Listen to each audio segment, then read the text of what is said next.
সুপ্রিয় দর্শক, কেমন আছেন আপনারা সবাই? আশা করি ভালো আছেন। দর্শক, আমি এই গরমে, প্রচণ্ড পরিমাণে গরম, এই গরমের রান্নার জন্য কিচেনে চলে আসলাম। কিন্তু একদম শর্টকাট রান্না করব। এই গরমে সবজি দিয়ে একটা মাছ রান্না করব আর করলা ভাজি করব চিংড়ি মাছ দিয়ে। এই হচ্ছে আমার আইটেম। রান্না বসিয়ে দিচ্ছি, দেখতে থাকেন। আমি চুলাতে একটা কড়াই বসিয়ে দিচ্ছি তেলের ভিতরে দিচ্ছি হলুদ কিছু পরিমাণে, যাতে তেলটা না ছিটে যায়। দিচ্ছি চিংড়ি মাছ, করলার ভাজি করব চিংড়ি মাছ দিয়ে দিচ্ছি। আর সাথে করব ইলিশ মাছ দিয়ে, মাথা, লেজ, মাছ, ডিম দিয়ে জালি কুমড়া। সেটা হচ্ছে চাল কুমড়া, অনেকে জালি কুমড়া, অনেকে পানি কুমড়া বলে। এটা হচ্ছে জালি কুমড়া। এই জালি কুমড়া দিয়ে ইলিশ মাছ দিয়ে রান্না করব।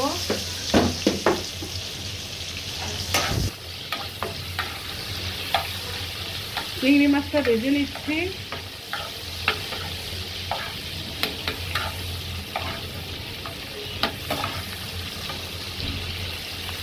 অল্প পরিমাণে চিংড়ি মাছ দিচ্ছি আমি, কারণ চিংড়ি মাছ সবসময় খাওয়া খুবই ক্ষতি স্বাস্থ্যের জন্য। যার জন্য আমি অল্প কিছু চিংড়ি মাছ দিয়ে করলাটা ভেজে দিচ্ছি কাঁচামরিচ, মরিচগুলো আমি এভাবে ভেঙে দিচ্ছি।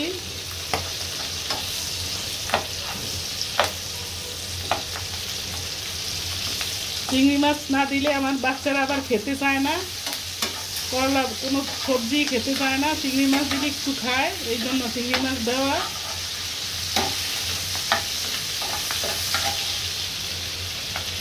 দিচ্ছি পেঁয়াজ কুচি,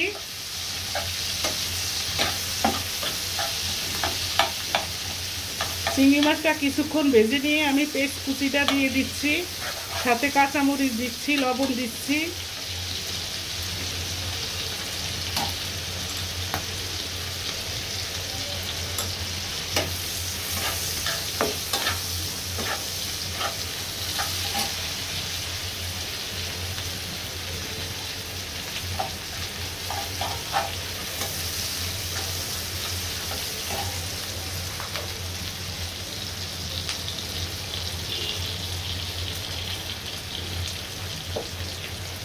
প্রচণ্ড গরম, এই গরমে এই ধরনের সবজি দিয়ে মাছ রান্না করে খেলে স্বাস্থ্যের জন্য অনেকটা ভালো, অনেক উপকার। চতুর্দিকে ভাইরাস ছড়াচ্ছে, জ্বর, সর্দি, কাশি, গা ব্যথা। এই জন্য এই সবজি খাওয়া স্বাস্থ্যের জন্য অনেক ভালো। সাথে ডাবের পানি, প্রতিদিন ডাবের পানি খাওয়া উচিত। মালটার রস, লেবুর রস, লেবু দিয়ে শরবত করে। এই গরমে, প্রচণ্ড গরম, চতুর্দিকে ভাইরাস, এভাবে একটু খেয়াল করে খেলে অনেক উপকার, স্বাস্থ্যের জন্য অনেক উপকার। আমাদের বাসায়ও জ্বর, আমার হাজবেন্ডের ভীষণ জ্বর, 102-এর উপরে জ্বর, গা ব্যথা,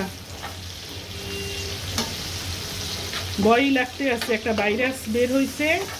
জ্বর, চুলকানি, আবার মুখে ঠোস পড়ে, গাও মানে প্রচণ্ড জ্বালা যন্ত্রণা দেয়। আল্লাহ পাক জানে, কি জানি না ওনারটা কি জ্বর, ভয়ই লাগতে আছে। এইভাবে চিংড়ি মাছ, পেঁয়াজ হালকা বেরেস্তা করে নিয়ে আমি তুলে ফেলবো। তুলে করলাটা দিয়ে দিব, কারণ করলাটা মচমচা করে ভাজি করতে হয়, তা না হলে বাচ্চারা খেতে চায় না। মচমচা করে ভাজি করতে করতে পেস্টটা একদম পুড়ে যাবে, চিংড়ি মাছটাও অনেক শক্ত হয়ে যাবে, যার জন্য তুলে ফেলে করলাটা দিব। এভাবে আমি তুলে ফেলবো, সাথে থাকে।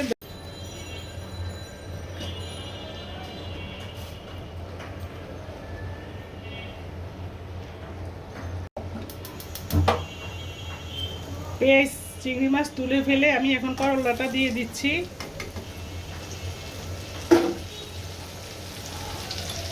দিচ্ছি লবণ, করলার সাথে লবণটা একটু বেশি দেওয়া লাগে।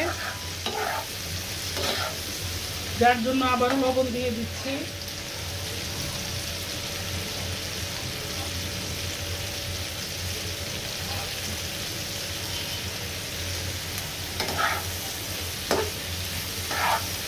পাখির ঘরে দাঁড়িয়ে যে রান্নাটা করব, এত কষ্ট লাগতে আছে, গরম, ভীষণ পরিমাণে গরম লাগতে আছে, ইচ্ছাই করে না যে রান্না করি।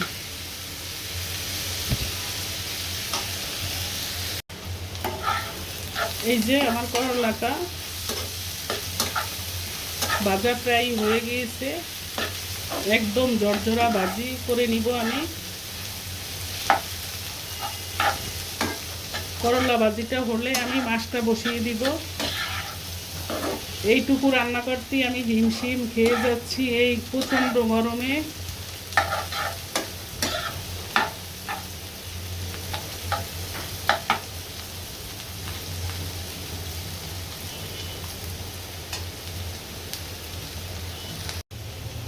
এই চুলায় আমি কড়াইটা বসিয়ে দিচ্ছি কড়াইতে তেল দিচ্ছি, পেঁয়াজ কুচি, মাছটা বসিয়ে দিব সবজি দিয়ে, ইলিশ মাছটা বসিয়ে দিব।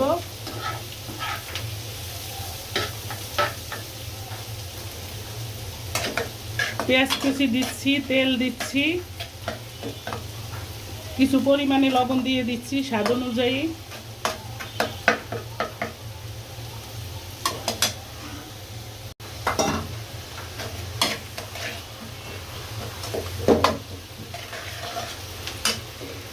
এটার সাথে আমি আর কোনো মশলা দিব না, শুধু পেঁয়াজ, হলুদ, মরিচ, লবণ দিয়ে রান্না করব। তেল, জালি কুমড়ার ইলিশ মাছের সাথে আর কোনো মশলা যায় না, রসুন দিব না। এই চুলায় আমার করলা ভাজিটা জর্জরা ভাজা হয়ে গিয়েছে, একদম মচমচা। এই পর্যায়ে এসে আমি যে চিংড়ি মাছ পেঁয়াজ বেরেস্তা করে রেখেছি ওইটা দিয়ে দিচ্ছি।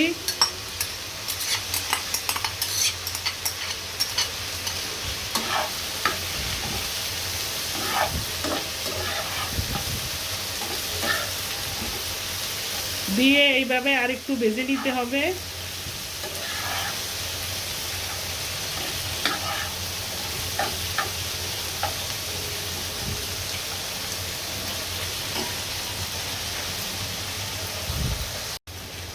আমার প্রিয় দর্শকেরা, আশা করি করলা ভাজি যেভাবে করেছি আপনাদের কাছে অনেক ভালো লেগেছে।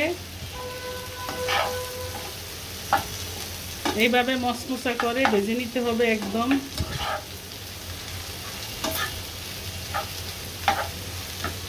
এই পর্যায়ে এসে আমি চুলাটা বন্ধ করে দিচ্ছি। আমার করলা ভাজিটা সম্পূর্ণ কমপ্লিট হয়ে গিয়েছে। এই চুলায়ও পেস্টটা ব্রেস্তা হয়ে গিয়েছে। এখন আমি এক এক করে সব মশলা দিয়ে দিব।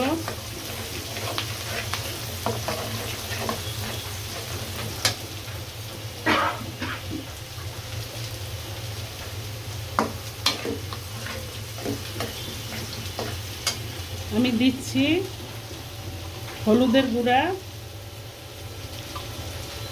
সামান্য একটু হলুদের গুঁড়া দিচ্ছি, একটু মরিচের গুঁড়া দিচ্ছি,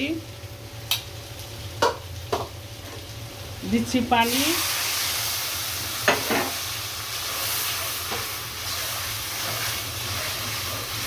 আর অন্য কোনো মশলা দিব না আমি। এই মাছের সাথে এই সবজির সাথে অন্য কোনো মশলা যায় না। এখন মাছগুলো দিয়ে দিব।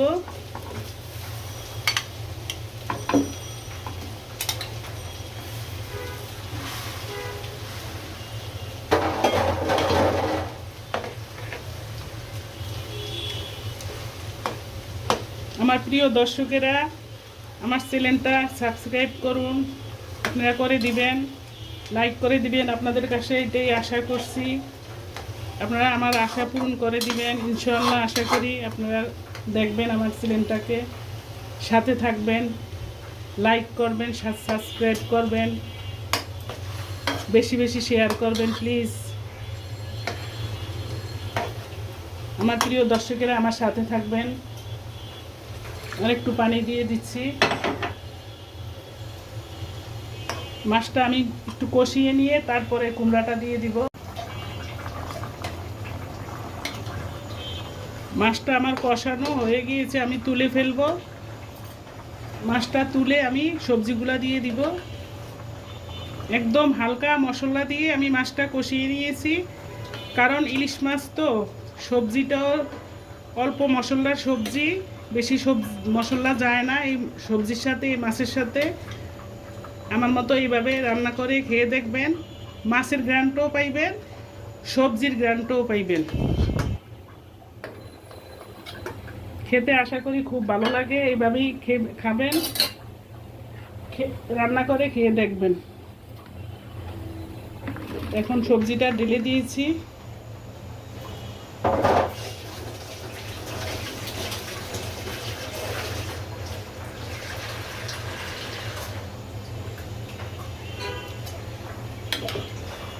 নেড়ে চেড়ে দিচ্ছি। এই সবজির সাথে লাউ, তারপর হচ্ছে জালি কুমড়া, লাউ, এগুলার সাথে বেশি মশলা যায় না, হালকা মশলা দিয়ে রান্না করতে হয়।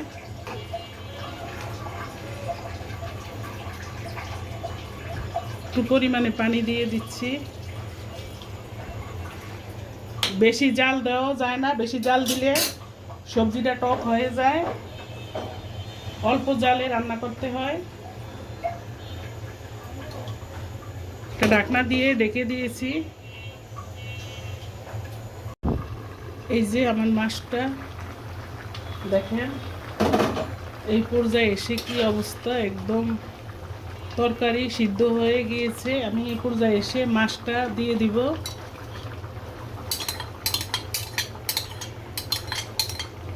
এই যে মাছটা দিয়ে দিচ্ছি।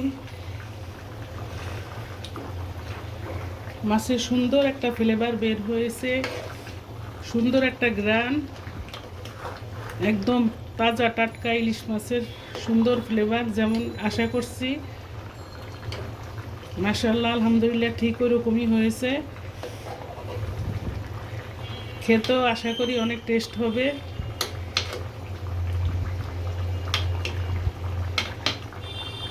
হালকা মশলা দিয়ে এইভাবে রান্না করবেন, আপনারা খেয়ে দেখবেন ইনশাল্লাহ। কথা দিচ্ছি অনেক মজা, এর গরমে অনেক উপকারী একটা খাবার। সবজিও পাচ্ছেন, সাথে মাছও পাচ্ছেন, গরমের জন্য অনেক ভালো একটা খাবার। দর্শক সাথে থাকেন, দেখতে থাকেন। এই যে আমার মাছের সবজিটা হয়ে গিয়েছে, একদম রেডি, কমপ্লিট। ইলিশ মাছ দিয়ে জালি কুমড়া একদম সফট হয়েছে, সবজিটা সিদ্ধ হয়ে গিয়েছে। একটু ঝোল ঝোল রাখবো এইভাবে। চুলাটা আমি এই পর্যায়ে বন্ধ করে দিয়েছি। এই যে আমার মাছের সবজিটা একদম কমপ্লিট। এখানে হচ্ছে করলা ভাজিটা সুন্দর জর্জরা, একদম মশমশা করে ভাজি করেছি। এ হচ্ছে করলা ভাজি, এ হচ্ছে ইলিশ মাছ দিয়ে জালি কুমড়া। এখানেই শেষ করছি। দর্শক আপনারা যে যেখানে আছেন ভালো থাকেন, সুস্থ থাকেন, আল্লাহ পাক ভালো রাখুক। সবার জন্য রইল আমার দোয়া, আমার জন্য দোয়া করবেন। আসসালামু আলাইকুম।